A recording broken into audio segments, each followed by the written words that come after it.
canal Agrosistema Caatinga, sou Gilvan, sou biólogo, sou mestre em ciência animal.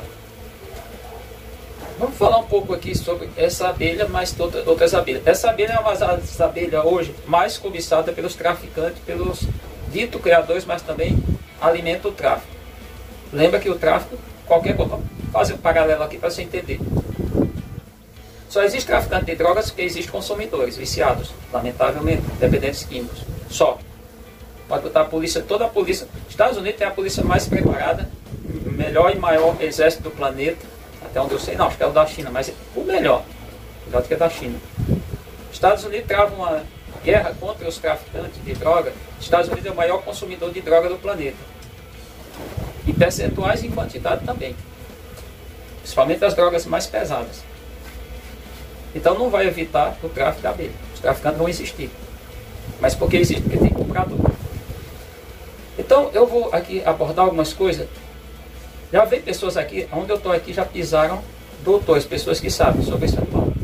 Teve um caso importante, lá no mês de março, início de março, final de fevereiro, início de março, uma pesquisadora entrou em contato comigo, ela lá do sul do Brasil, lá do Paraná, para ser mais específico, norte do Paraná. Não sei nem se é de lá, eu sei que trabalha numa universidade de lá.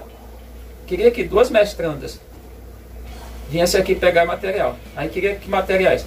Queria abelhas, queria pólen, queria mel, queria também geoprópolis. E eu tenho aqui armazenado, não da minha criação, mas da criação de pessoas. Quando eu visito, eu faço lá uma manutenção, retiro. Se quiser, ela chegou aqui. Digo, não, vamos abrir todas as caixas. Se quiser abrir todas as caixas, tiver tempo, você vai estar com tempo. Tem tempo? As duas, falei para as duas. Não tem, só tem ali. Eu digo, eu não vou quebrar o acesso interno dessas abelhas, até porque na frente mesmo tem pouca. Porque que eu faço aqui, um parto com. Esse acesso é com 8 milímetros, broca de 8. Não acharam. Por que isso acontece? Porque é uma manutenção diária. Eu estou observando sempre. Aqui eu fiz, mostrei num vídeo semana passada, quando houve uma falha e aí a abelha começou a colocar barro. A caixa antiga, a caixa de 4 anos. Eu sanei imediato. Acabou, sanou. Isso pode acontecer a qualquer momento. Essa madeira pode sofrer mudanças. Uma dessas taubas. Então, dizendo para vocês, quem está falando isso não sabe de nada. Porque essa abelha, apesar do nome, por definição, a abelha da terra, ela utiliza, o Padre Beto já disse isso há 60, 70 anos, que esse barro é aqui onde vocês estão vendo. E também tem uma parte interna, pouca coisa. Trouxe para fazer aqui, apesar de todo o barulho externo, também para falar sobre isso. Esse barro que elas usam são as abelhas do gênero Partamona, não sei nem se todas, que são várias espécies. As espécies do gênero Melipona, aí sim eu posso garantir. As espécies hoje catalogadas do gênero Melipona, elas utilizam esse barro. Esse acesso o padre Humberto Gano chamava de degrau e batente, ou batente. Então não tem mais em outra parte da abelha. Quando você vê aquela placa de barro, ali primeiro que é a falta de cuidado, e ali a abelha está sofrendo. Pode chamar, eu peguei um livro de 6º ano, para mostrar que o doutor estava errado. Ele está errado, não. Especialista não sabe. Vai conversar com qualquer um, uma pessoa da parte de termologia, uma parte da física, não precisa ser especificamente um físico, um engenheiro físico, um engenheiro da parte de termologia, que ele vai dizer que tem os condutores térmicos e os isolantes térmicos. Apesar de ser difícil, um condutor ser 100%, o melhor condutor é ouro. E aí fazer fiação elétrica é térmico e elétrico. Isso aqui porque é muito caro. Mas o ferro, os metais no geral, são excelentes condutores térmicos. Madeira é um dos isolantes. Isopor, vidro, tem outros. São isolantes térmicos. Então quando a abelha faz... Eu garanto que eu pego qualquer abelha, em qualquer lugar do Brasil. Agora, qualquer caixa, certo? Não. As caixas de camadas, a das dificuldades é essa. E não adianta vir com a tal de placa de geoprópolis, que isso aí não é isolante térmico, não. É isolante de outras coisas. Térmico não. Você não entendeu. Você que está dizendo isso não entendeu. Ponto alto dessas abelhas é que a termorregulação dela não é você tirar, adicionar módulo anéis alças,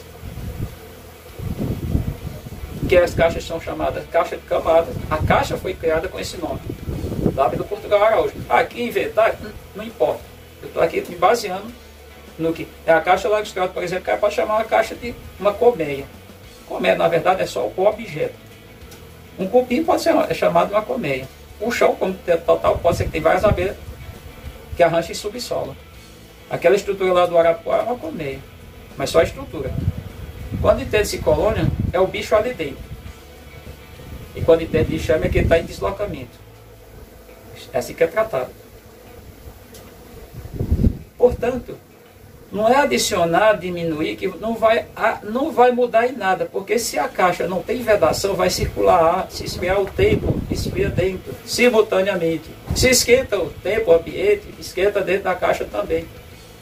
Inclusive quem está em caixa, cuidado, a caixa não é para ficar recebendo sol nem chuva.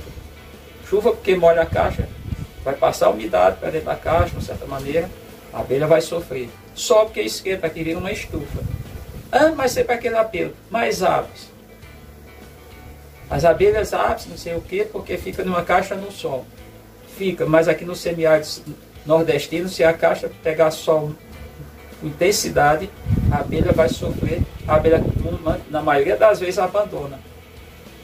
Tanto que os apicultores mais cuidadosos, eles vão levar essas caixas para um local de sombra, para uma sombra de um juazeiro ou de outra árvore, permanente, perene. Plantas e as folhas são perenes. Perder a folha só há uma troca de folha no momento do ano. No caso, o juazeiro vai ser agora de setembro para outubro, mais em outubro. Perde a folha, já é perdendo a folha e nascendo outra. Ele faz uma troca anual. Tanto que ele foi apicultor aqui no semiárido, um dos motivos interessantes é plantar juazeiro. 5 anos, 6 anos começa a ter uma certa sombra. Está uma planta adulta, está florando, frutificando, e nesse caso, você também boa para as abelhas, porque as abelhas coletam muito o néctar do juazeiro, da flor do juazeiro. Então, meus amigos, eu não estou brincando com ninguém. Ah, Giovanni, não. E a maioria dos canais, não trata por omissão. E a maioria faz o que eu digo, tráfico de abelhas. Alimenta esse crime ambiental. Crime ambiental. Tem lá prescrito qual é, vai lá ver artigo, leis, nas leis federais, no CONAMA e tudo, Conselho Nacional do Meio Ambiente, no IBAMA, nos órgãos, está lá. Crime ambiental, você deslocar a abelha. E o que está acontecendo? Aí eu sim. O que me mandaram outro dia, primeiro, todos os nomes que foram citados lá são, todos, absolutamente todos, são traficantes de abelhas. Todos, não tem nenhum ali que se exclua. Eu sei, conheço, não comento, não sou da fiscalização, mas sei que todos eles fazem o tráfico. Isso eu sei. A outra coisa que mostrou-se um analfabetismo, exemplo, quando você está se referindo à taxonomia, à classificação das espécies, nomes biológicos, ponto de vista taxonômico científico, você não faz, não há portuguesa, não vai transportar em inglês, não vai traduzir translation para o inglês, a tradução. Não existe isso. Por exemplo, o nome dessa abelha aqui é Melipona mandacae em qualquer lugar do mundo. Não se chama, aí mais ainda, tentaram além disso, ainda portuguesar, colocaram o nome que é vários erros seguidos, não vou nem contar aqui que são muitos. Que é pluralizar. Não, não tem mandacaias. É mandaçaia. A palavra mandaçaia não está no plural também.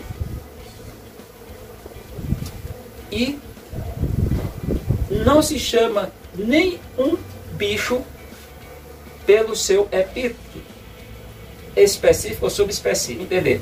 O nome dessa, ponto de vista científico, o nome desse bicho é Melipona mandacaia. Melipona mandacaia. Ou chama Melipona ou não. Não deve chamar Melipona mandacaia, que sabe sim. Isso é classificado em 1863. Quem o classificou? Frederick Smith. Quem foi esse cara? Um naturalista britânico, lá na Inglaterra, e classificou várias espécies. Classificou a tiúba, classificou outras espécies de abelhas brasileiras. Temos 4 mandassaias? Tem. Até aí leva o tráfico, o que é que o tráfico faz? Quais são as 4 mandassaias? Vou começar com essa aqui, foi a última a ser classificada. No ano de 1863, Melípona Mandacaia. Outra mandassaia, chamada MQ, Melípona quadrifaciata. Eu vou deixar aqui na descrição do vídeo, para cada uma dessas espécies, referência como tese de doutorado, livro. A MQ tem um livro do Dr. Kerr, e com um cara que foi aluno dele, que é a Melípona quadrifaciata. Você não chama quadrifaciata, você chama Melípona ou Melípona quadrifaciata, que tem em várias regiões do Brasil com grafia trinomial. Essa foi classificada no ano de 1836 pelo Leptier, um francês, taxonomista francês. Outra mandassaia MQA. Essa MQA é a abreviação de Melípona quadrifaciata antidioides, também classificada pelo mesmo cientista no ano de 1836. E uma outra mandassaia que ocorre só ao sul do Brasil, pode até na divisa do Paraná com o sul do estado de São Paulo, é a Melípona quadrifaciata também conhecida popularmente por MQQ. Essas 4 são mandassaias, mas ainda se chama, como mandassaia é um nome popular, chama-se mandassaia da terra, mandassaia do chão, mandassaia não sei do que, mandassaia pantaneira, esse nome é estendido. Agora, cientificamente, essas 4 mandassaias são classificadas lá no século XIX. Uma na primeira metade e outra do 3 na primeira metade, a MQ, MQA e MQQ, e a mandassaia da Caatinga, que eu chamo da Caatinga, que é mandassaia. Todas elas são mandassaia. Popularmente são mandassaia. Foi classificada no ano de 1863. Então, até aí mostra onde vai o crime. Os caras estão tentando simplificar, dizendo que tem 2 espécies. Que só tem 2 espécies. Não. O que se sabe é que, para deixar descendente fértil, o cruzamento entre as duas subespécies por conta de grafia. Que a MQA com a MQQ acontece um híbrido fértil. Só que não é muito vantajoso.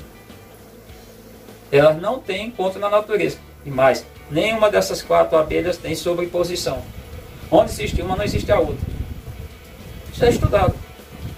Agora, se você vai numa vibe aí desse pessoal que não sabe absolutamente nada, aí, paciência, que não, aqui a gente não pode impor na cabeça, colocar lá, não é um chip. Não é um programa de computador. A cabeça do ser humano não é um software. Ele pode aprender e pode nunca aprender. É assim que funciona. Paciência. Estou dizendo o que é real.